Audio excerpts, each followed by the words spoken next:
एक बहुत अमीर आदमी ने एक भिखारी से पूछा, तुम तो इतने हट्टे कट्टे हो फिर भी भीख क्यों मांग रहे हो? भिखारी बोला, साहब मेरे पास महीनों से कोई काम धंधा नहीं है, अगर आप मुझे नौकरी दे तो मैं भीख मांगना छोड़ दूंगा। अमीर बोला, मैं नौकरी तो नहीं दे सकता, लेकिन तुम मेरे बिजनेस पार्टनर बन सकते हो। मेरे पास एक चावल का प्लांट है, तुम चावल बाजार में सप्लाई करो और मुनाफा महीने के अंत में बांटेंगे।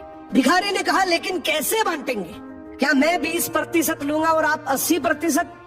अमीर बोला, मुझे सिर्फ 10% चाहिए, बाकी 90% तुम्हारा होगा, ताकि तुम जल्दी तरक्की कर सको।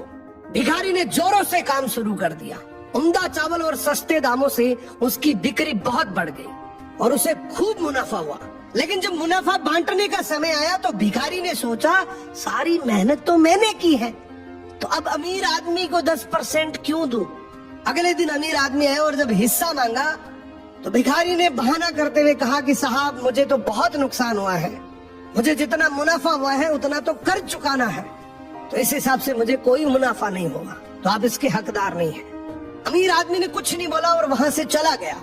भिखारी बड़ा खुश हुआ, सोचा सारा प्रॉफिट मेरा हो गया। अब भिखारी उन पैसे से रोज मौज करे। ऐसे करते करते उसके पास से सारे पैसे खत्म हो गए।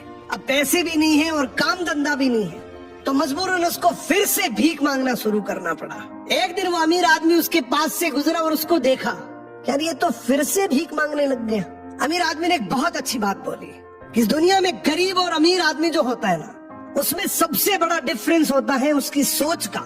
एक रिच माइंडसेट हमेशा ये सोचता है कि मुझे भी प्रॉफिट हो जाए और मेरे साथ जो काम कर रहे हैं उनको भी प्रॉफिट हो जाए।